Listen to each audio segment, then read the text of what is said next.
Hello hi everyone, welcome to my channel. ఇవాళ daily మన దగ్గర లైఫ్లో మనం యూజ్ చేసే మరికొన్ని తెలుగు చిన్న వాక్యాలను ఇంగ్లీష్లో ఎలా మాట్లాడాలో క్లియర్ ఎక్స్ప్లెనేషన్ తోటి, అదేవిధంగా కొన్ని ఎగ్జాంపుల్ సెంటెన్సెస్ తోటి కూడా చూసేద్దాం. వీడియోని స్కిప్ చేయకుండా ఎండ్ వరకు చూడడానికి ట్రై చేయండి. ఖచ్చితంగా మీరు మీ లైఫ్లో ఇంగ్లీష్లో మాట్లాడడానికి, అదేవిధంగా ఇంగ్లీష్ని అర్థం చేసుకోవడానికి కూడా ఉపయోగపడుతుందని అనుకుంటున్నాను.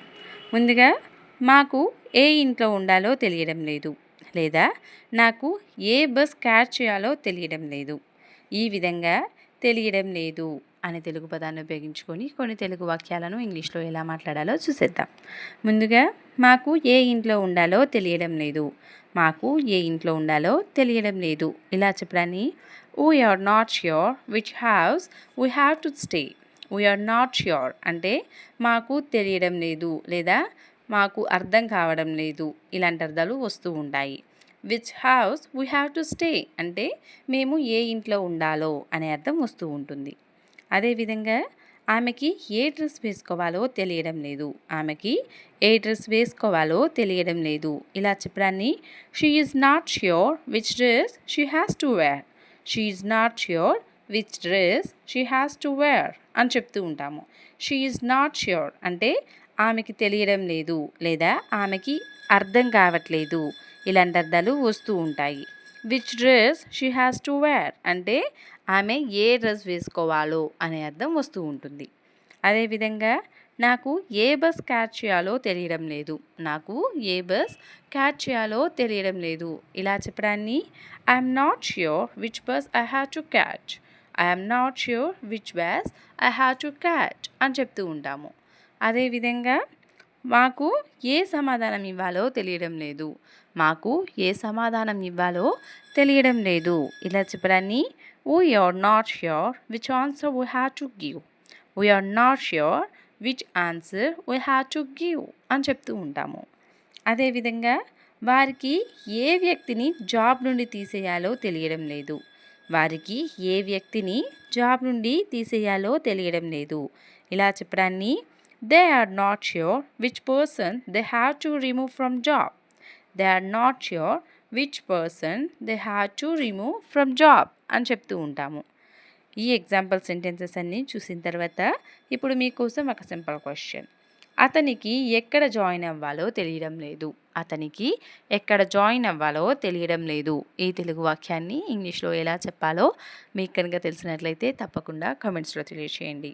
తర్వాత, మీరు రావాల్సిన అవసరం లేదు లేదా వారు ఆడాల్సిన అవసరం లేదు. ఈ విధంగా అవసరం లేదు అనే తెలుగు పదాన్ని ఉపయోగించుకొని కొన్ని తెలుగు వాక్యాలను ఇంగ్లీష్లో ఎలా మాట్లాడాలో చూసేద్దాం. ముందుగా, మీరు రావాల్సిన అవసరం లేదు. మీరు రావాల్సిన అవసరం లేదు ఇలా చెప్పడాన్ని you need not come. You need not come అని చెప్తూ ఉంటాము. ఈ వాక్యాన్ని మరోలా you no need to come. You no need to come అని కూడా అంటూ ఉంటాము. అదేవిధంగా, వారు ఆడాల్సిన అవసరం లేదు. వారు ఆడాల్సిన అవసరం లేదు ఇలా చెప్పడాన్ని they need not play. They need not play అని చెప్తూ ఉంటాము.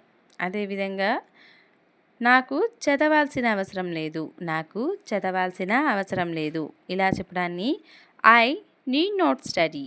ఐ నీడ్ నాట్ స్టడీ అని చెప్తూ ఉంటాము. అదేవిధంగా, ఆమె పని చేయాల్సిన అవసరం లేదు.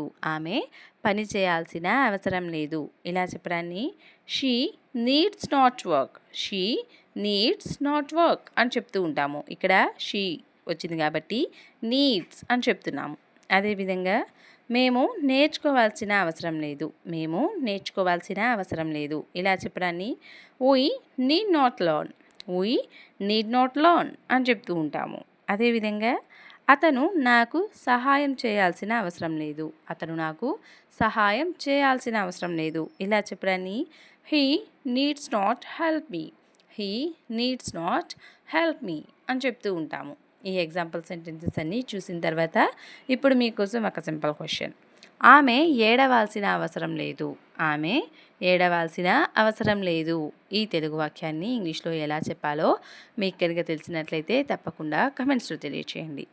తర్వాత, వారు ఎక్కడ కూర్చోవాలనుకుంటున్నారు లేదా వారు ఎక్కడ తీసుకోవాలనుకుంటున్నారు లేదా వారు ఎక్కడ పని చేయాలనుకుంటున్నారు ఈ విధంగా ఎక్కడ అనే తెలుగు పదాన్ని ఉపయోగించుకొని కొన్ని తెలుగు వాక్యాలను ఇంగ్లీష్లో ఎలా మాట్లాడాలో చూసేద్దాం. ముందుగా వారు ఎక్కడ కూర్చోవాలనుకుంటున్నారు, వారు ఎక్కడ కూర్చోవాలనుకుంటున్నారు ఇలా చెప్పడాన్ని where are they planning to sit, where are they planning to sit అని చెప్తూ ఉంటాము. అంటే వారు ఎక్కడ కూర్చోవాలనుకుంటున్నారు లేదా వారు ఎక్కడ కూర్చోవాలని ప్లాన్ చేసుకుంటున్నారు ఇలాంటి అర్థాలు వస్తూ ఉంటాయి.